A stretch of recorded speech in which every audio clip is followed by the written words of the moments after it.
All right.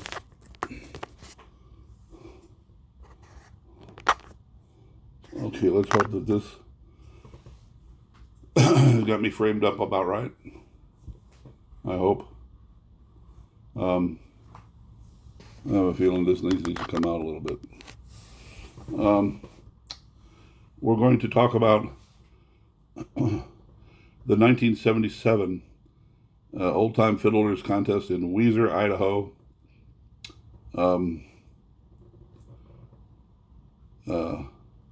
Which I attended with two of my compatriots, one of them actually being my girlfriend at the time, whose name was Sarah, and another good old dear friend, his name was Robert Freeman. All three of us actually worked at a place in the Santa Rita Mountains south of Tucson, Arizona. We all worked at the Santa Rita Lodge. I was the head cook for the restaurant there. Sarah was a server, and Robert was a busboy and dishwasher position. And every summer, he'd already been there for, I don't know, a year and a half or more.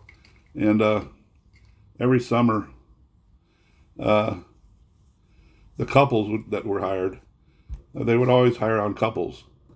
Sarah and I were hired at the same time with the intention that I would be the cook and she would be the server. And there were two other couples that also worked up there. But during the summer, the couples would get 2 months off. And then when the first couple would return from their 2 month absence, the next couple would go on vacation for 2 months. And so forth and so on it went. I think we were off for the months of July and August, as I recall. And, excuse me, I stand corrected. We were off for the months of June and July. Why? Why did we choose that? Because the third week in June is when the contest at the in Weiser, Idaho would occur. Always the third week in June for the National Old Time Fiddlers contest in Weiser, Idaho.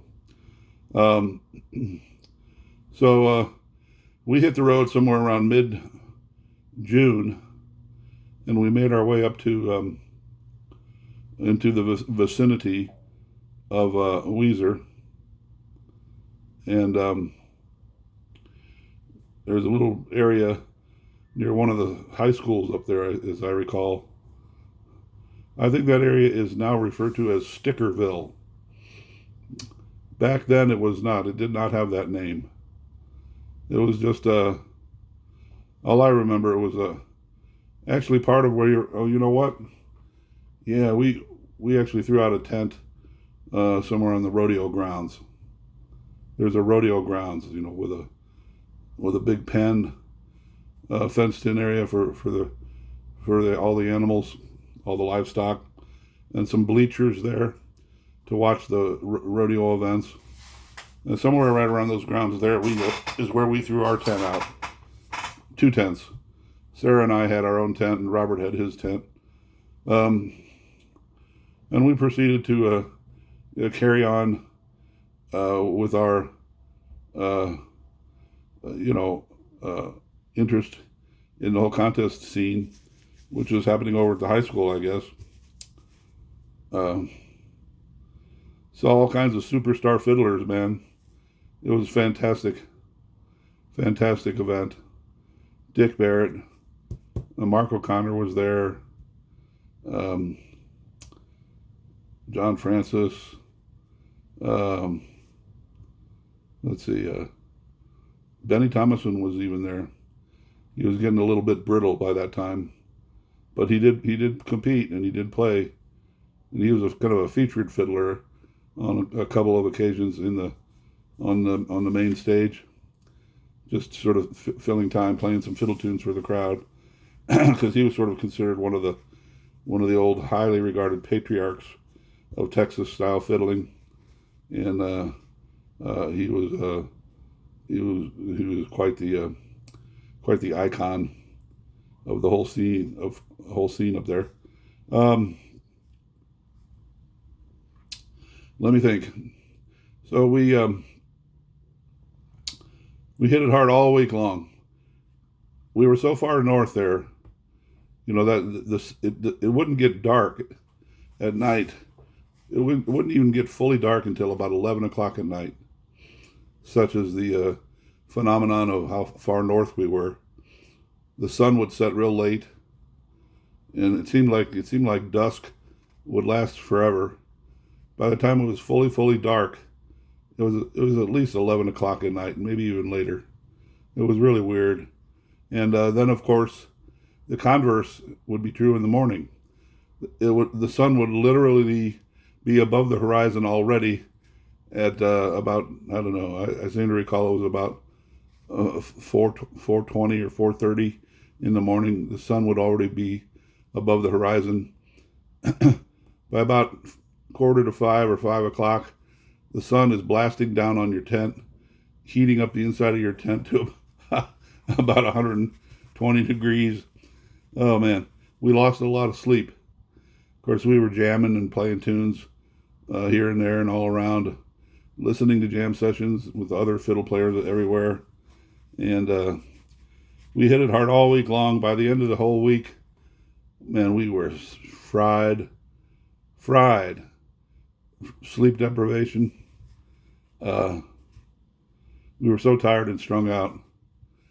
Come Saturday night, our plan was to go to the high school, listen to the finals for the fiddle contest, you know, the announcements of the winners, and the final ceremony, in other words. And then we were going to be all packed up and hit the road, literally hit the road, and drive all night into Montana. That was our plan, because we were going to go visit these other folks at a ranch over in western Montana. Ross and Shirley Loney, Loney, Loney. Amazing people, quite frankly. But Ross and Shirley were going to be staying at the at Shirley's parents' ranch, which was not far from Kalispell, and that was our next destination. But we decided to just go ahead and drive all night and try to cover some ground.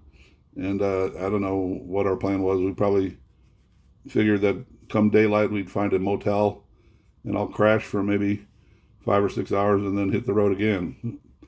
So that's exactly what we did. We did hit the road, and whatever route it was that we took, I think we were driving along the Salmon River, which went through this monstrous canyon. It was quite an impressive canyon. Big, tall, gigantic rock face walls on, at times, on both sides of the river. But there was a road, believe it or not. A lot of blasting had been done in many years past to create a road that followed the river all the way along. And spectacular drive through all the way through there. We were not very far. We were going to be heading for Grangeville. I remember that was one of the towns we were going to pass near, or possibly pass even through. It was Grangeville, Montana.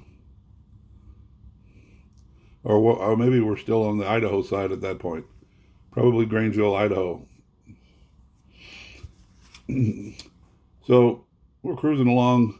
It's the middle of the fucking night. Robert is at the wheel of the van. Sarah and I were all stretched out on the bed in the back, sound asleep.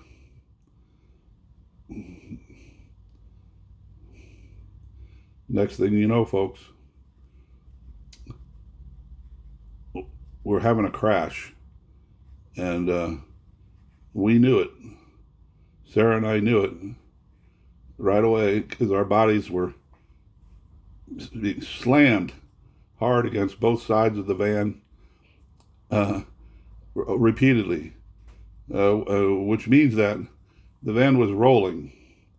The van was rolling, and in the act of rolling, it was slamming our bodies from one side to another. And I woke up as soon as the commotion started, and I felt the full impact of hitting the sides of the van. And I knew I was just waiting for the blow that was going to kill us or kill me. I was certain that I was going to die in this crash.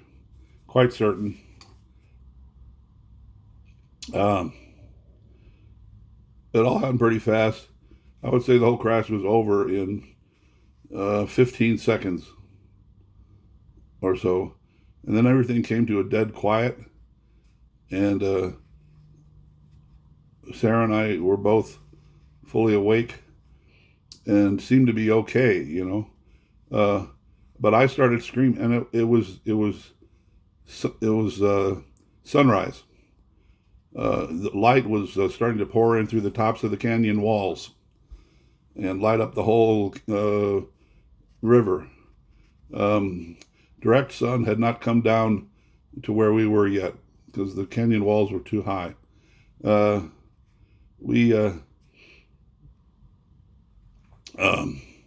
I started screaming and yelling, "Is everybody okay? Everybody okay? Is anybody hurt?" Robert was up in the front, still in the driver's seat. He said he was okay. He didn't feel like he had broken anything. Or same with Sarah. We all miraculously seemed to be okay, although we had a few of us had some cuts and abrasions. You know, the whole front windshield of the van had been knocked out, completely out. Several of the side windows had been smashed out. All of the tires had been punctured and were flat, all four of them. The sides of the van were all crunched in. What we had done was Robert had fallen asleep on the road. Now on the far side of the road from the river,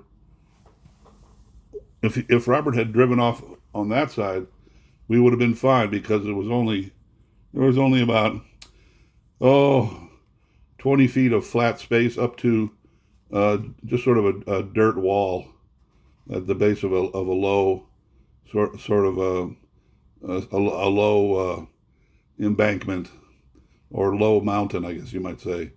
That wasn't really tall, maybe a few hundred feet high, and there was enough space. We would have had plenty of space to just sort of smash up against the base of that dirt embankment or dirt wall at the bottom of that hill and come to a stop.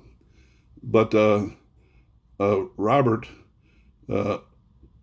had fallen asleep at the wheel, and when he realized, in that instant where he realized that he had fallen asleep, when the van did go off on the right side of the road, but it started to hit some rough ground there that jostled him back awake.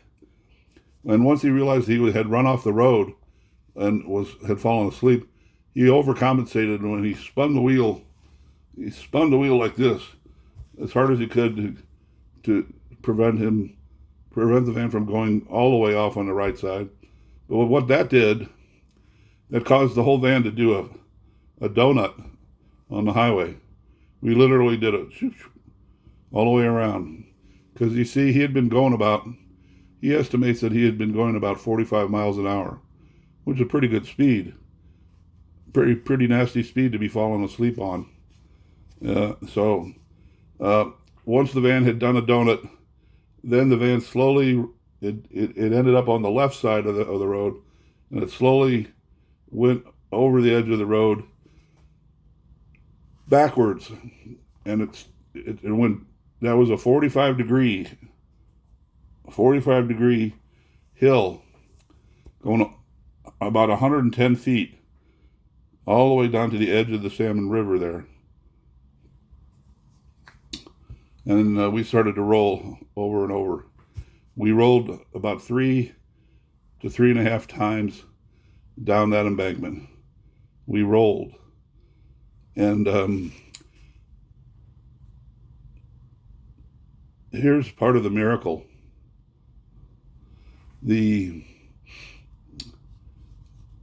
All up and down the side of the river there, for hundreds of yards, you could look up the river from where we crashed, and you could see hundreds of yards down the river. It was all just very small boulders, like this, or maybe some of them were a little bit bigger, but most of them were fairly small, just a scrabble, and ancient pulverized rock.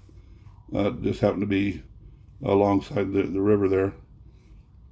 But right at the spot where we went off the road, there were 3 huge boulders clustered together. Each one of these boulders was, I want to say, about the size of 2 or 3 refrigerators, if you can picture that in your mind. Big, gigantic rocks, almost sort of in a slight triangle relationship. Yeah, as I recall, one of them was just a little ways up from the actual side of the river. One was right on the edge of the water, and then one was a little bit over to the right. But there was no space in between any of the boulders to where the van could have gotten through. But the van rolled up right up against that first big-ass boulder. I mean, it couldn't have been targeted any better to just roll down this hill and just slam up against the side of this boulder and stop dead in its tracks. Not even 10 feet from the water. And the water, by the way, was deep and running fairly fast right there. You couldn't see the bottom there. It was deep. I would say that pool of water right about there had to be between 5 and 10 feet deep. If the van had rolled in right there, well, your guess is as good as mine as to what would have happened to us.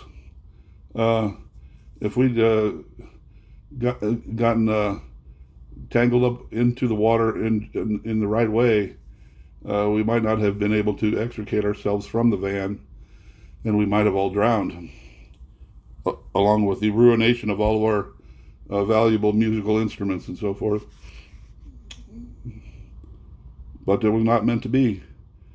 We rolled up against that boulder.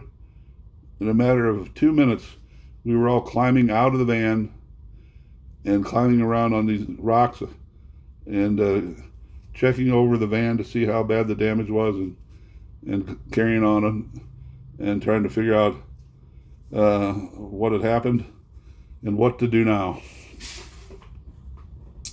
It was so early in the morning. It was probably only about 5 something.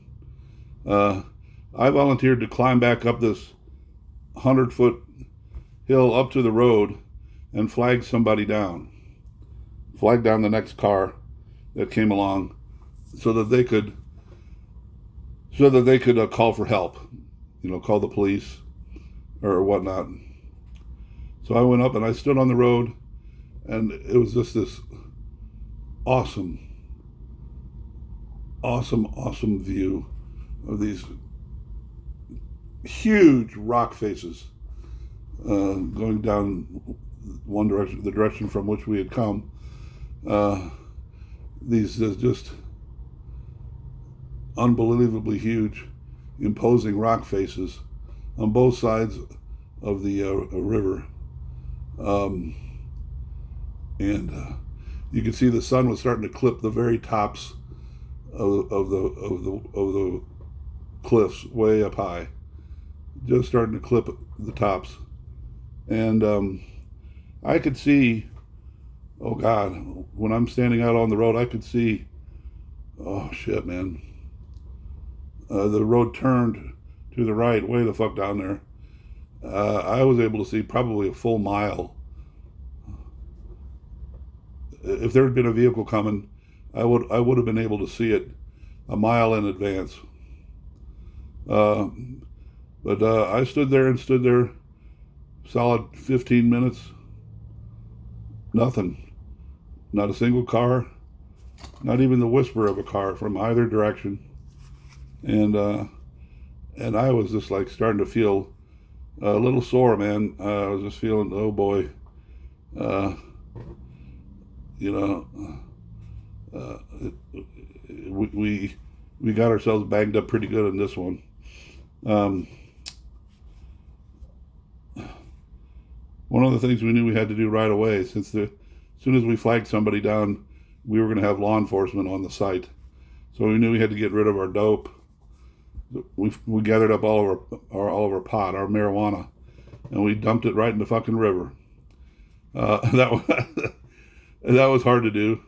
Uh, uh, uh, most of that weed belonged to Robert and I remember the two of us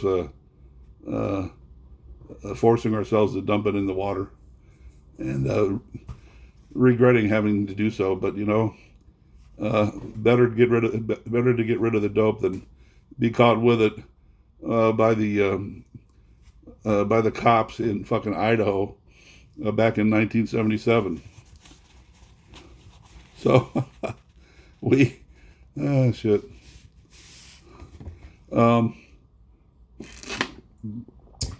All of a sudden, after about a half an hour, I heard the whisper of a car, of a sedan, or some kind of a car, from way back from the direction we had come.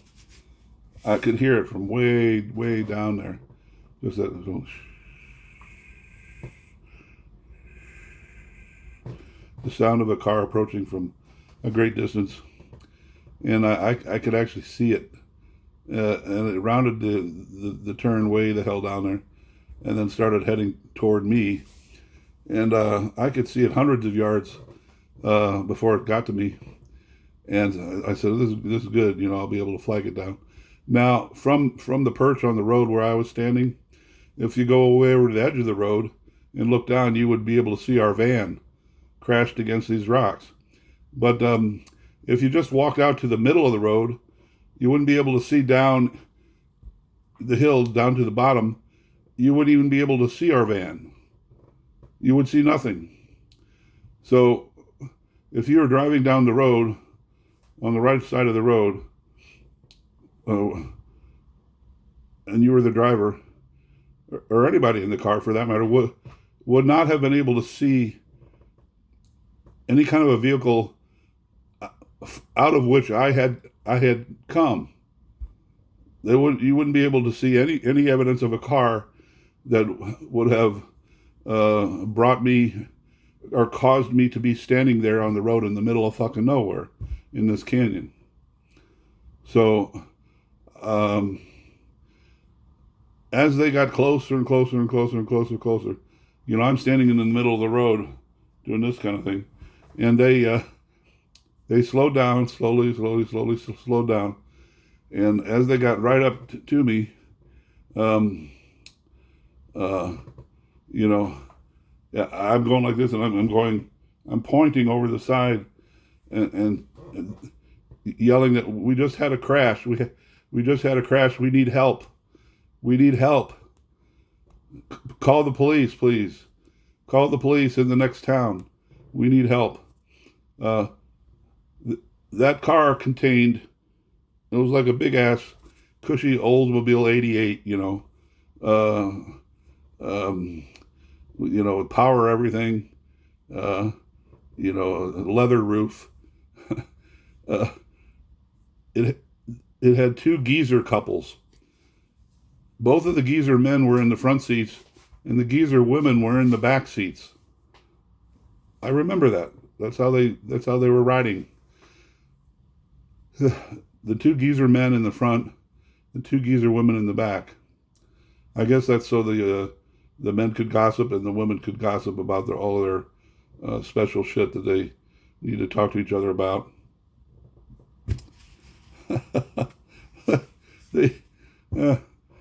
But they came almost to a complete stop. Not a complete total stop, but almost to a complete stop. They were just going at a slow roll, and I'm yelling, "We need help! We just had a crash." Their looks, I looked at I kind of scanned everybody in the car.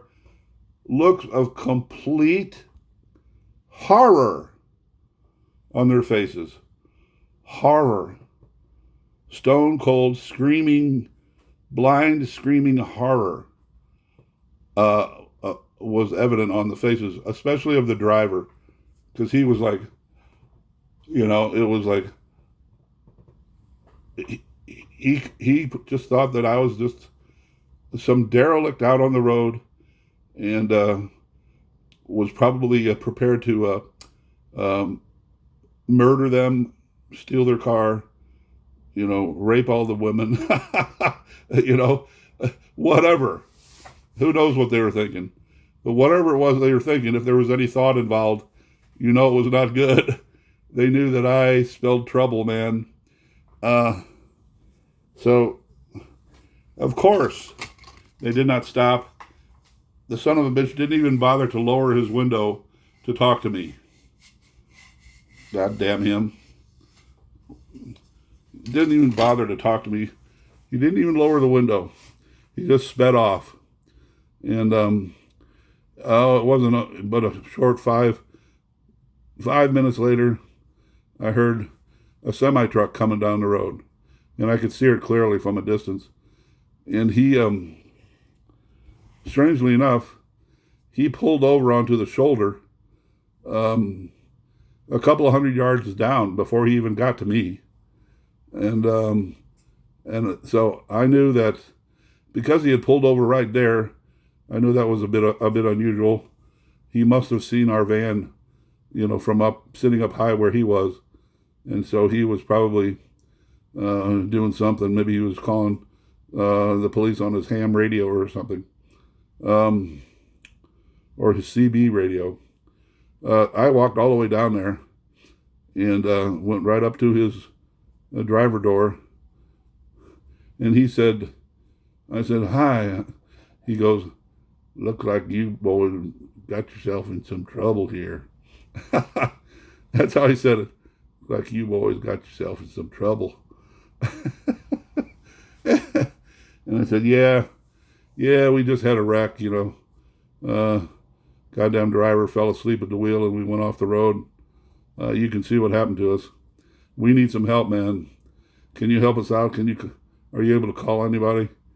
He said, yeah, I already got a call in for you. He put a call into the police up in Grangeville, which is about 15 miles further down the road. I would say in less than an hour, the Grangeville police were on the scene there.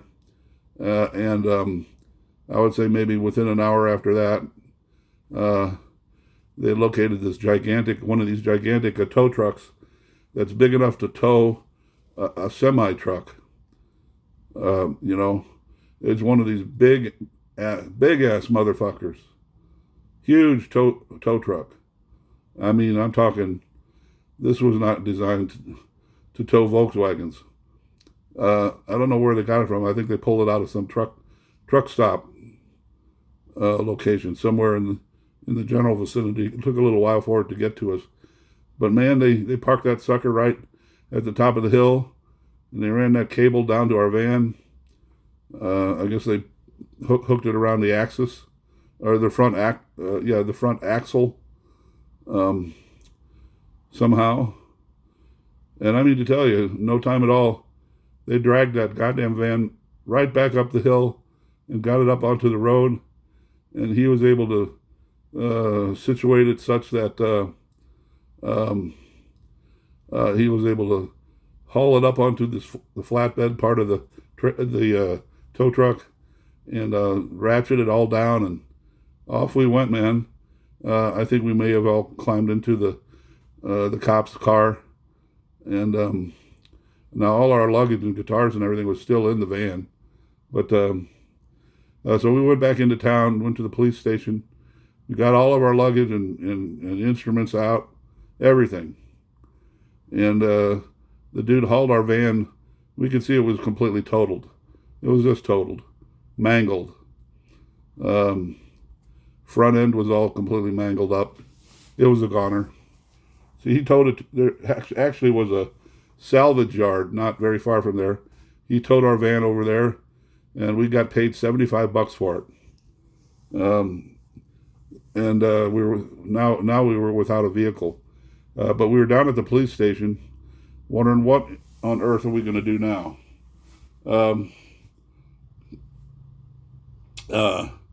We tiny little police station, little tiny place, and there was a counter with a little window in it, like old time banks used to have a little bank teller window, and you could see into the space behind the counter. And then there was another little window through the back wall that looked back into the office area for the whole police station. There was a bunch of desks that back in there, and there was actually a policeman. He was sitting there leaning back. He had his feet up on one of the desks. True story, folks. He had his feet up on one of the desks, and he was reading the newspaper. He was just holding the newspaper open, and we're just talking quietly amongst ourselves. And suddenly, we hear him say, "I see you folks have gotten yourself into a bit of a difficult situation, but you know what? I see some cars for sale here in the paper, in the local paper here. Some of them are not very expensive. You might want to consider looking at a couple cars, And we all look at each other, and we go, well, goddamn. Why hadn't we thought of that? It didn't even occur to us to just buy a cheap car so we'd have something to drive out of there in. And so I asked the cop, I said, can we look at some of those ads? He said, oh, yeah, sure. So he took out that one sheet of paper, and he handed that part of the paper to us. And we're looking all the way down through it, and there's this, that, and the other for sale. Several vehicles that we had no interest in whatsoever. But then suddenly there was a 1965 Chevy Impala station wagon, $300. Now, what year was this? This was 1977. So this was a 65. It was only 12 years old, and it was it had 68,000 original miles on it for $300. That's pretty goddamn good. That's a pretty good buy, my friends, if all those numbers are legitimate. And we told the cop there, we said, this Chevy Impala looks pretty damn good. Wow. He said, is there any way you guys might be able to give us a ride over to where this Impala is located? I said, I don't know where this street is. He looked at it and he said, oh yeah, that's not very far. That's only less than a mile from here. And so we went outside and all climbed into the what turned out to be the sheriff's Bronco, and the cop drove us all the way over to where we called the number first, and the guy was home, and we asked if we could look at it. He said, sure, come on over. We went over there, and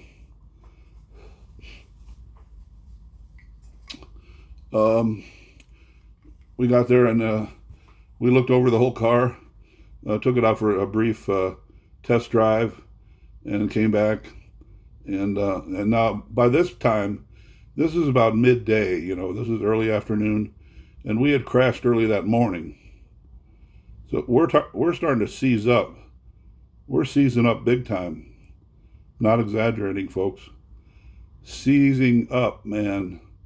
Our muscles were starting to literally lock up, and we're all just hobbling around like 95-year-old men and women. We could barely even walk. I was all doubled over, and my back was all fucked up, and it was weird. And so but we come back after the test drive, and so the cop says, it wasn't just the cop; it was the sheriff himself. That's right, it was the sheriff, and that was the sheriff's Bronco. It was the sheriff. It wasn't just some runt, a runty cop. The sheriff commands some respect, shall we say, needless to say. So I think he had, played a part in us being able to get a good deal on this car. But when we came back, the sheriff we had said to the sheriff, before we got back, we told the sheriff that, man, we put all our money together, and all we actually have between all three of us is $700, and we still got a long ways to drive. Do you think that you wonder if the guy might take a couple $100 for it instead of 300? And well, you can always offer it, and see what he says. There's no harm. So we got back, but then the sheriff said, now let's just say his name was Dave. Now Dave, you can see here, you can see that these kids have had a bad wreck and are in a kind of a bad way here. They lost their vehicle. They don't have a lot of money between them. They're up Schitt's Creek here. You think there's any way you could come down on that price a little bit for these kids, And then I must have piped in, yeah. We've got a couple $100 in cash right here. Could you be nice enough to sell it for a couple $100 instead of $300? And without much hesitation at all, I remember the guy said, I can see what kind of trouble you're in. I'll go along with that. I'll work with you. So we handed him a couple $100, man. He signed over the goddamn title, and we got the hell out of there. And we were driving down the road minutes later in our new '65 Chevy Impala station wagon. With real air conditioning. The van we'd been in did not have air conditioning. This had air conditioning that worked really well. It had such a smooth suspension. It had what they called Positrack suspension. Some kind of special suspension that the ride was so smooth. It was just amazing. Just amazing. I do remember, though, that it had one mechanical problem. Every so often, I don't know, every 30 miles or every 50 miles, something would happen in the rear end, and it would just kind of it would clunk, and the whole car would shift to the side just a little bit. It would just go clunk and do this little shimmy. But that was the only thing that was wrong with it. The guys, I think the owner said that he'd had all that checked out, and he said there's nothing to worry about. It's just a little quirky thing that it does. It's not nothing's going to fail back there. It'll go thousands of miles. Nothing to worry about. But at that point, we weren't prepared to look a gift horse in the mouth, which is just about what the dang car was.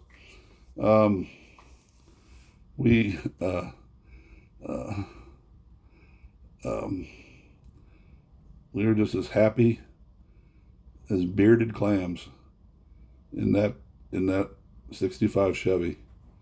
God dang it. So then we drove back to the police station. We picked up all the rest of our luggage that we had stowed there. All our guitars and fiddles and banjos and suitcases and duffel bags. We picked all our stuff up. And went down the road just a short ways and found a cheap motel to book into for the night. And we did just that. By the time that evening had rolled around to that same day, Holy Mother of God, none of us could hardly walk at all. Especially me.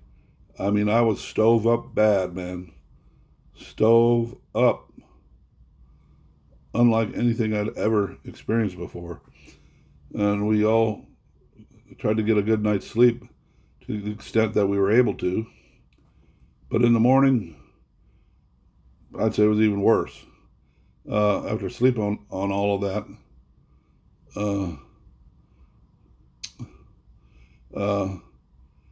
just could barely fucking walk. It took the greatest effort to move around and do anything, you know.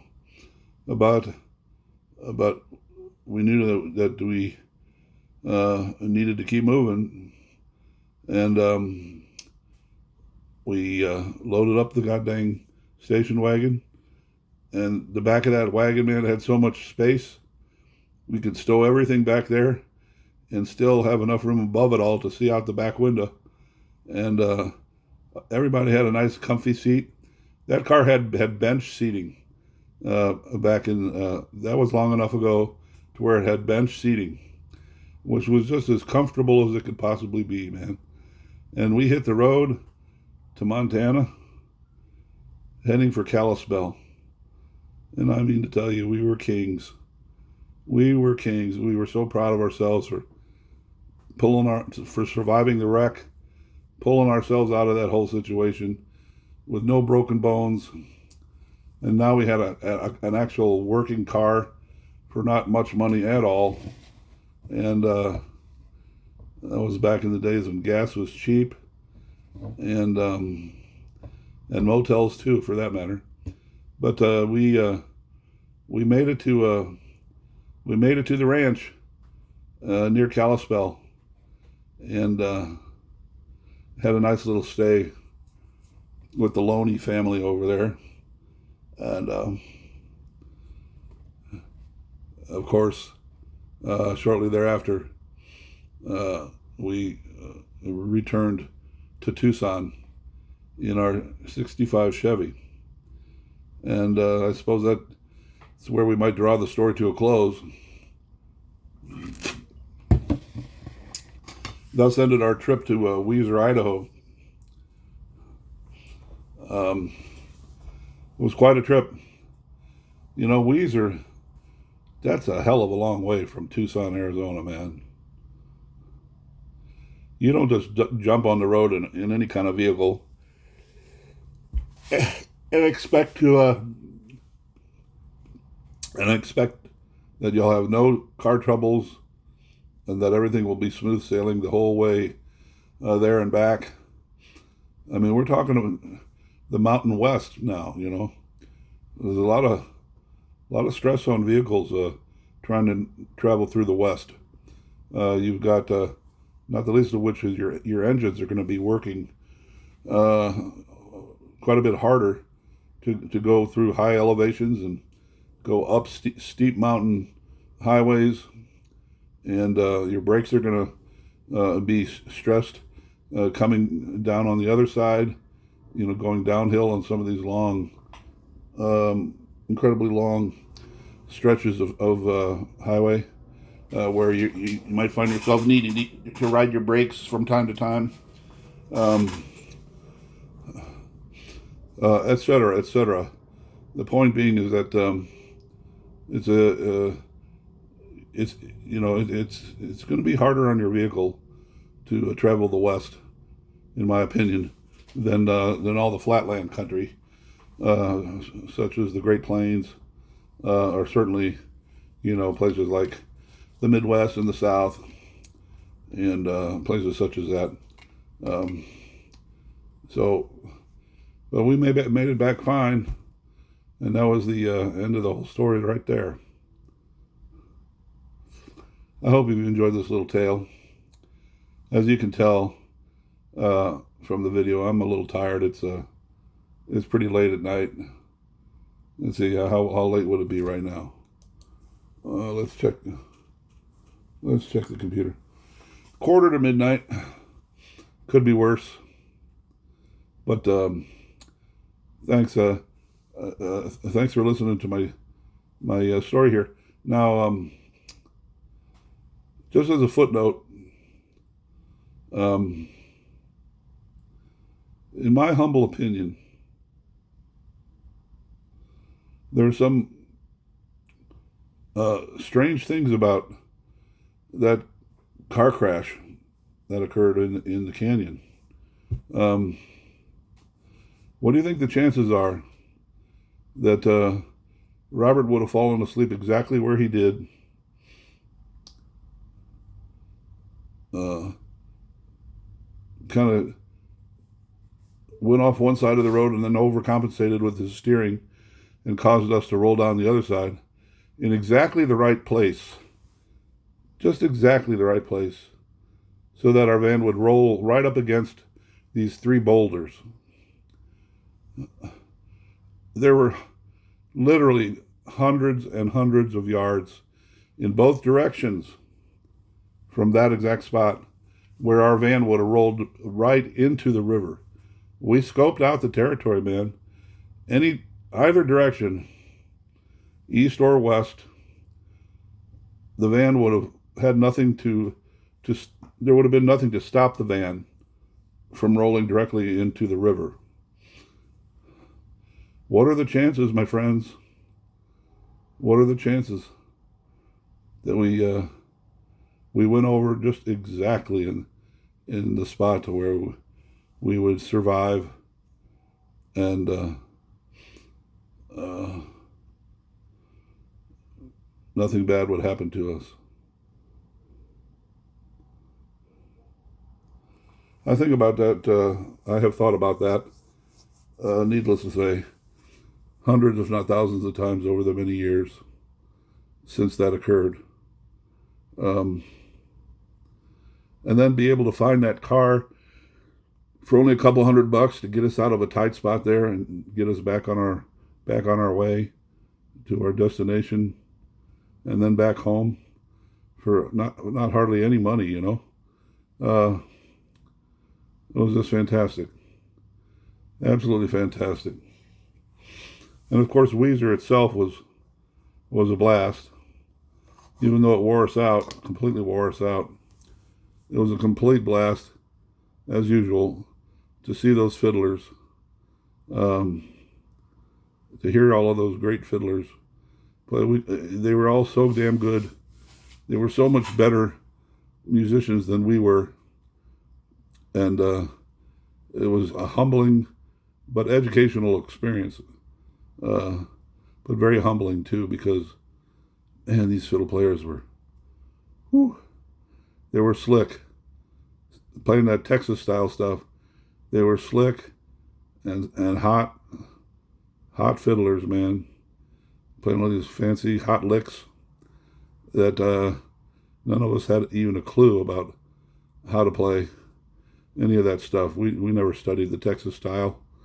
We played Midwestern styles or Appalachian stuff, you know. Never studied the Texas stuff. Now at some point or another, I finally did try to school myself just a wee bit on some of Benny Thomason's kind of stuff. I had a couple of Benny Thomason LPs, including Texas Hoedown, and let's see, what was that other one?